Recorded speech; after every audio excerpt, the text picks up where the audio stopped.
નમસ્કાર, આપ જોઈ રહ્યા છો નેશન પ્લસ ન્યૂઝ. હું છું આપની સાથે હેતલ ભગત.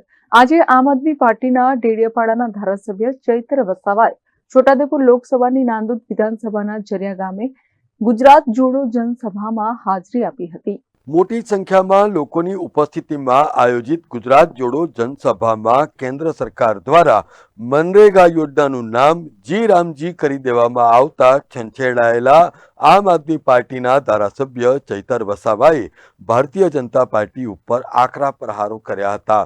ચૈતર વસાવાએ જણાવ્યું હતું કે ભારતીય જનતા પાર્ટીની સરકારે તેમના નેતાઓના કૌભાંડોને છુપાવવા માટે મનરેગાનું નામ બદલવામાં આવ્યું છે. ચૈતર વસાવાએ આ જગ્યા પરથી આહવાન કરતા જણાવ્યું હતું કે જે લોકો વિસ્થાપિતો બન્યા છે અને એમની જમીનો વિવિધ ડેમ અથવા તો સરકારી યોજનામાં ગઈ છે તેને પરત લેવા માટે એક મોટા સંખ્યામાં અભૂતપૂર્વ આંદોલન છેડાશે. એટલું જ નહીં, પરંતુ તેમણે અંકલેશ્વરથી એકતાનગર હાઈસ્પીડ કોરિડોર અને સાપુતારાથી સ્ટેચ્યુ ઓફ યુનિટીના કોરિડોરની અંગ ઉપર પણ શંકા વ્યક્ત કરતા જણાવ્યું હતું કે સરકાર દ્વારા મોટા પ્રમાણમાં આ જગ્યાઓને સંપાદન કરવાની પ્રક્રિયા શરૂ થઈ ચૂકી છે, ત્યારે તમામ આદિવાસીઓએ વિકાસના નામે એક પણ ઇંચ જમીન આપવાની જરૂર નથી. આ ભાજપની સરકારે એમણે કરેલા કૌભાંડોને છુપાવવા માટે, એમના નેતાઓએ કરેલા ભ્રષ્ટાચારને છુપાવવા માટે મનરેગા યોજનાનું નામ બદલવા માટે એક બિલ મંજૂર કર્યું અને બિલ લોકસભાના સદનમાં પાસ કરવામાં આવ્યું છે.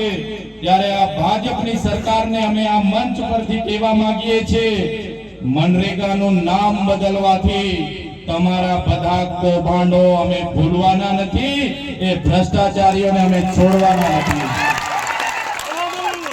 આ નામ બદલનારી આ સરકાર તમે જોઈ લો, મનરેગાનું નામ જી રામજી, ભગવાન રામના નામે નાખ્યું.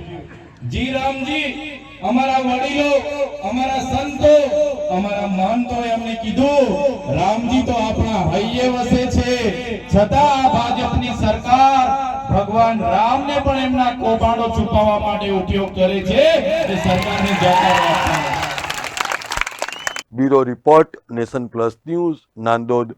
સમાચારોના સતત અપડેટ મેળવવા માટે અમારી નેશન પ્લસ ન્યૂઝની યુટ્યુબ ચેનલને સબસ્ક્રાઇબ કરો, બેલ આઇકન દબાવો અને જોડાયેલા રહો ફેસબુક, ઇન્સ્ટાગ્રામ અને ટ્વિટર પર.